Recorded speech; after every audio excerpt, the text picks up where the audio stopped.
Formula 1 race రావాలి, formula racing రావాలి అనే కళ ఈనాటిది కాదు.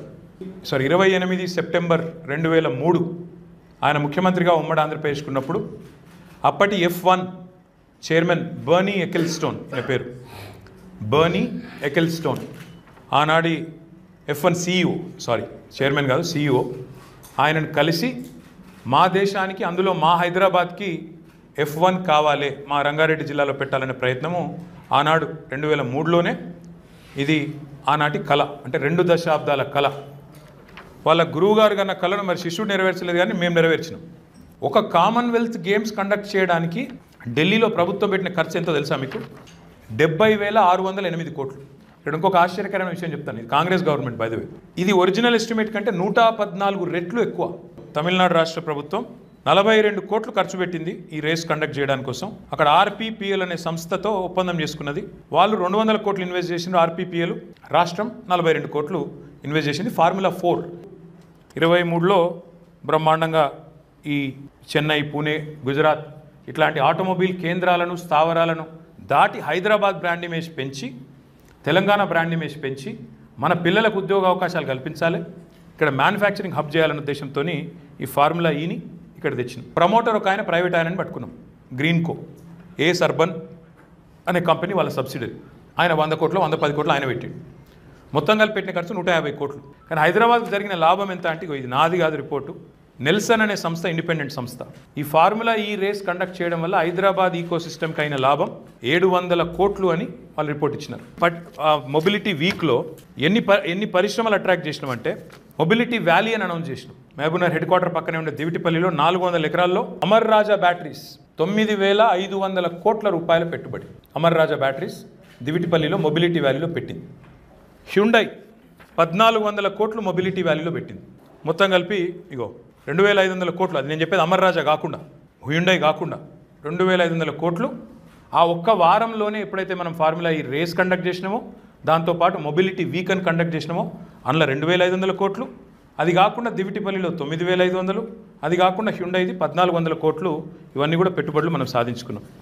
ఇది స్టడీగా పెరుగుతూ వస్తుంది. ఫార్ములా ఈ రేసింగ్ కూడా ప్రతి సంవత్సరం రేసింగ్ వల్ల వాళ్ళ ఆదాయం కూడా పెరుగుతుంది. 2014లో స్టార్ట్ అయింది, ఇది 22 వరకు. 14లో రెవెన్యూ మొత్తం ఫార్ములా ఈ రేస్ ద్వారా 129 కోట్లు వస్తే, 2022 వచ్చేసరికి 16,331 కోట్లకు పెరిగింది ఆదాయం ఫార్ములా ఈ రేసింగ్ ద్వారా. నేనే చెప్పబడితే 55 కోట్లు ఇచ్చిన government has decided to fund. ఒక నగరం ఇమేజ్ పెంచుతందుకు, స్టేట్ ఇమేజ్ పెంచుతందుకు కరప్షన్ కేసు చేతనైతే మెగా ఇంజనీరింగ్ మీద పెట్టు. సుంకిశాలలో గోడ కూలిపోయింది, ఇంటేక్ వెళ్ళి మొత్తం కూలిపోయింది, 80 కోట్లు నష్టమైంది. దమ్ముంటే నీ డిపార్ట్మెంట్ నీకు ఇచ్చింది రిపోర్ట్, వెంటనే బ్లాక్ లిస్ట్ చేయి, చేతనైతే పంపు ఏసీబీ కృష్ణారెడ్డి ఇంటి మీదకి చూస్తా. ఉందా దమ్ము? నువ్వు అన్నావు కదా ఈస్ట్ ఇండియా కంపెనీ అని, మెగా కృష్ణారెడ్డి ఇంటి మీదకి పంపు చూస్తా, నీకు దమ్మెంతుందో. రేవంత్ నీ భాషలో చెప్తున్నా, నువ్వు మొగోనివైతే ఏసీబీ పంపి మెగా ఇంటికి చూస్తానండి. ఉందా తమ్ము? పెట్టు ఏసీబీ కేసు. ఎవరి మీద పెట్టాలి? నీ కొడంగల్ ప్రాజెక్టులో జరిగిన గొటాల మీద పెట్టాలి ఏసీబీ కేసు. రాఘవ నువ్వు ఇద్దరు మంచిగా కేక్ కోసుకున్నట్టు కోసుకున్నారు కదా, ఎన్సీసీని ఎల్ఎన్టీని డిస్క్వాలిఫై చేయ, దాని మీద పెట్టాలి. ఏసీబీ కేసు ఎవరి మీద పెట్టాలండి? 50 లక్షలతో దొరికిన బ్యాగ్ మ్యాన్ మీద పెట్టాలి. 8 ఏళ్ళ మరి ఆ కేసు ఎడవైందో, ఈ దేశంలో న్యాయ వ్యవస్థ ఏం చేస్తుందో నాకైతే తెలియదు. ఎందుకు పెడతావు కేసు? పెడితే పెట్టు, అది కూడా చెప్తాను. ఇప్పుడు మీకు చెప్పింది ఆడ చెప్తా. ఏమున్నది దాచుకునేందుకు ఏమున్నది? అవు బరాబర్ ఇచ్చిన గవర్నమెంట్గా నిర్ణయం తీసుకున్నా. I am the government, I was the government, minister and secretary are the government. I took a decision in the interest of Hyderabad, I took a decision in the interest of Telangana to put Hyderabad and Telangana on international map, international circuit. తప్ప ఎందుకు పెడతావా case నా మీద? Hyderabad image పెంచినందుక? ఎందుకు పెడతావు case? లక్షల కోట్ల పెట్టుబడులు తెచ్చినందుక? ఎందుకు పెడతావు కేసు? ప్రపంచ పటంలో హైదరాబాద్ నిలబెట్టినందుక? ఎందుకు పెడతావు కేసు? బెంగళూరును దాటి హైదరాబాద్ ఐటీ ఎగుమతులు పెంచినందుక? పారిపోతాయన్న కంపెనీలను కాపాడినందుక? లేదా దిగ్గజ కంపెనీలకు డ్రీమ్ డెస్టినేషన్గా మార్చినందుక? లేదా మా పిల్లల భవిష్యత్తుకు బంగారు బాటలు కేసీఆర్ గారి నాయకత్వంలో వేసినందుక?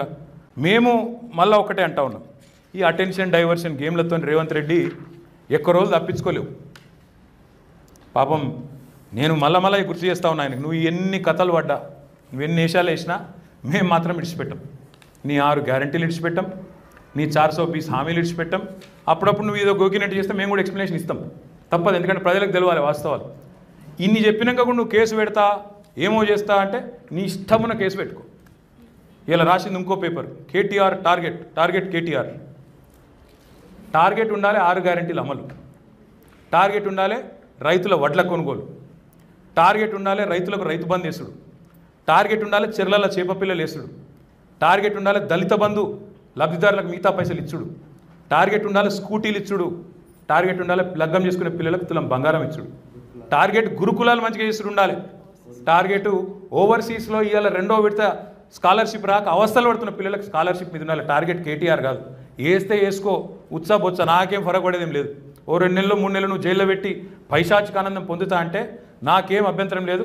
మంచిగా పోతా, యోగా గీగా చేసుకొని ట్రిమ్గా వస్తా, పాదయాత్ర ఎక్కుతా. కాబట్టి నేను భయపడేటోని కాదు, మేము ఎవ్వరం భయపడేటోళ్ళం కాదు.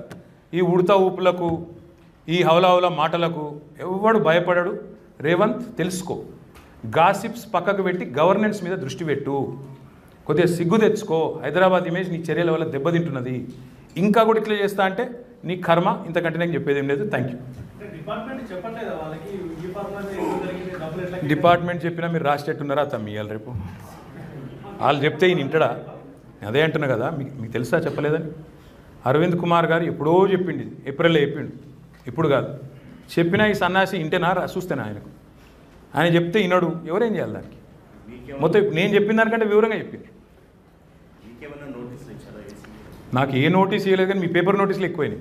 నన్ను రోజు ఒక్కరు అడుగుతారు మా వాళ్ళు, అన్న రేపు ఎత్తుకపోతారా, ఎల్లుండి ఎత్తుకపోతారా, ఎత్తుకపోతే పోయి ఊకి వెళ్ళలేదని నేను అంటున్నాను. ఇక మా సీనియర్ అన్నాడు, నిన్న భోజనానికి పిలిచి ఇంటికి పోయినా. మా సీనియర్ అన్నాడు, ఊకే ఏం రాపా నువ్వే చెప్పరా సపరేట్ కథ అంతా అన్నాడు. నువ్వు చెప్పన్నా అన్న, లేదు నువ్వే చెప్పు, నువ్వు మంత్రి ఉంటివి, నువ్వే మొత్తం వివరంగా చెప్పు అన్నాడు. చెప్తున్నా, ఏం చేయాలి మరి? ప్రజలకన్నా తెలియాలి కదా. మీరు రోజొక్క తిరిగా టార్గెట్ ఊచ్చు అంటే మరి నేనేం చేయాలి? అందుకే నా బాధ ఏందో నేను చెప్పినా, ఇక ప్రజలు నిర్ణయం తీసుకుంటారు.